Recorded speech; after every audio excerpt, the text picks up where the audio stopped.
shrinking and expanding gaps. Some motion-based word problems involve two travelers moving toward or away from each other. Some very basic rules make these problems much easier. So first of all, let's consider the case where two travelers are moving in opposite directions. When the two travelers are moving in opposite directions, either toward each other or away from each other, we always add the speeds. If the two travelers are approaching each other, the sum of the speeds is the speed at which the gap is shrinking or closing. If the two travelers are moving away from each other, the sum of the speeds is the speed at which the gap is expanding. When two travelers are moving in the same direction, we always subtract the speeds, bigger minus smaller. If the faster traveler is in front, then the difference in speeds is the speed at which the gap is expanding. If the slower traveler is in front, then the difference in speeds is the speed at which the gap is shrinking or closing.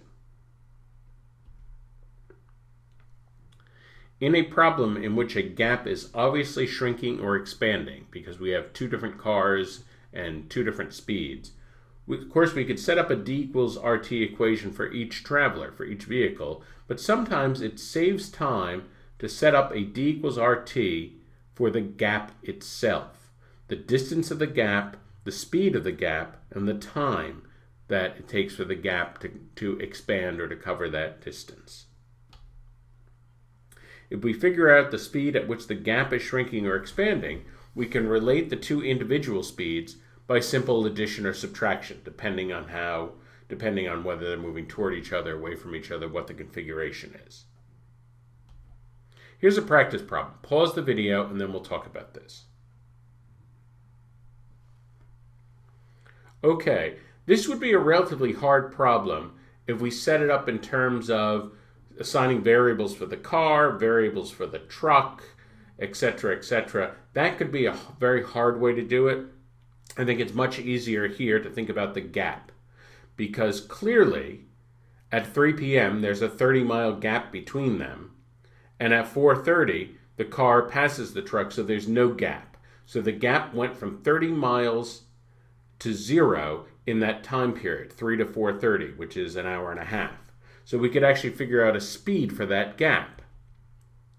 R equals d over t, distance is 30, time is an hour and a half, 30 divided by an hour and a half. Well, let's see. We could say that is, we could multiply top and bottom by 10, and so it would be 300 over 15. Of course, 30 divided by 15 is 2, so 300 divided by 15 is 20. And so that is the rate of the gap. The gap was changing at 20 miles an hour. Well, this is going to be the difference between the two vehicles because they're moving in the same direction. The car was behind the truck, moving toward the truck and passing the truck. So they're moving in the same direction, and 20 is the difference in their speeds. And the slower one is the truck. The faster one is the car because, of course, the car passes the truck. So the car must be moving at 20 miles an hour faster than the truck. Well, the truck is moving at 50 miles an hour, so it means that the car has to be moving at 70 miles an hour. Here's another practice problem. Pause the video and then we'll talk about this. Okay, car X and Y are traveling from A to B on the same route at constant speed, so they're traveling in the same direction.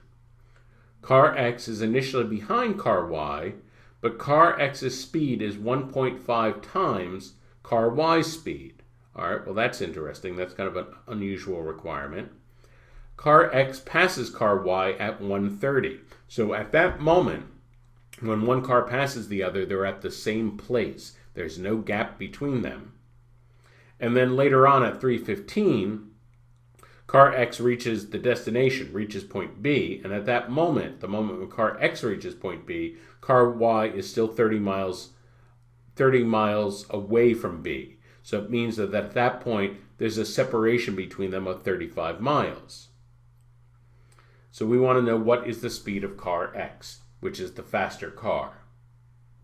So just so you can visualize this, it starts out with this fast car X is behind the slower car, and it's catching up. At 1:30 p.m., car X passes car Y. So for a split second, they're at exactly the same place at 1:30. And then by 3 p.m., of course, car Y has moved ahead a little bit, but car X has gotten all the way to the destination B. And there's, at that point, a 35-mile gap between the two cars. So first of all, let's think about this time interval. Time interval from 1:30 to 3:15. Well, 1:30 to 2 is half an hour. 2 to 3 is an hour. 3 to 3:15 is a quarter of an hour. Adding all those up, we get 1 plus 3/4, or 7/4. And so this time period is 7/4 of an hour. So that distance of 35 miles opened up in 7/4 of an hour. And so the gap of 35 miles, that's the gap distance, and then the gap time is 7/4. And so this is the same as 35/1 times 4/7. Cancel the 7s. We get 5 times 4, which is 20 miles an hour. And so that's the speed associated with the gap. Because the two vehicles were moving in the same direction, that is the difference in speeds. We know that the fast car minus the slow car is 20 miles an hour. So, from the prompt, we know that x is 1.5 times y. That's the unusual equation given as part of the prompt. And we just figured out also that the difference between them is 20. X minus y is 20. That's the difference. And so now we're going to plug in x from the first equation. The first equation, solve for x. So plug that into the second equation. We get 1.5y minus y equals 20. So 1.25 minus 1 is 0.25, or a quarter. And then multiply both sides by 4, and we get y equals 80. So 80 is the speed of car Y, and car X is going 20 miles an hour faster than that. Or alternately, take 80 and multiply by 1.25. Either way, what we're going to get is the speed of X, which is 100 miles an hour. So that is the speed of car X. Here's another practice problem. Pause the video and then we'll talk about this.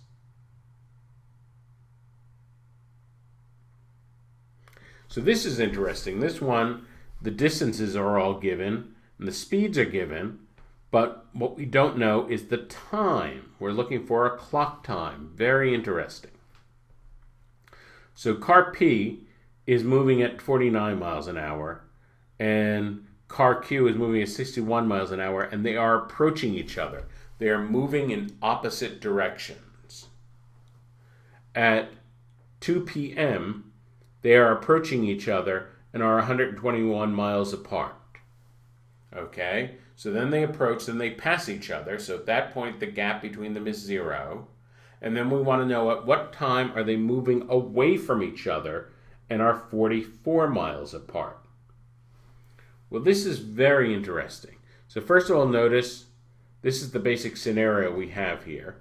So at 2 p.m., they're 120 miles apart and they're approaching each other. So then that gap closes to 0 when they drive right past each other. They pass each other at some unknown time.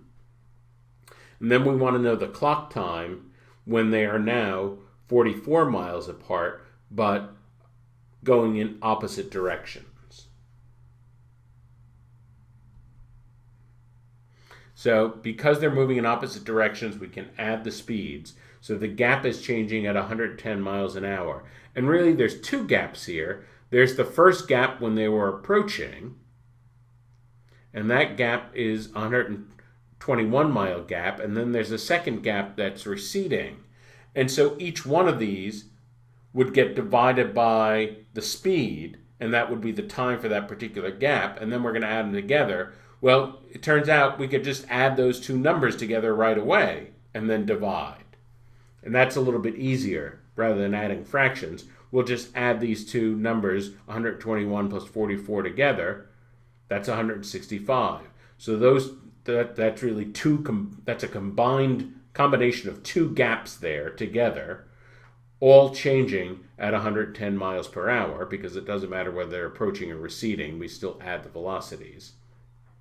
So 110 miles per 165 miles divided by 110 miles per hour. Turns out that both of those numbers are divisible by 11, so cancel the 11s, and we get 15 over 10, or 1.5. So 1.5 hours. So 1.5 hours from the start. The start was at 2 p.m., 1 hour after that is 3 p.m., and another half hour is 3:30. And that's the answer. Two things are going in opposite directions means we add. Going in the same direction means we subtract. We have to think about directions to determine whether the gaps are expanding or shrinking.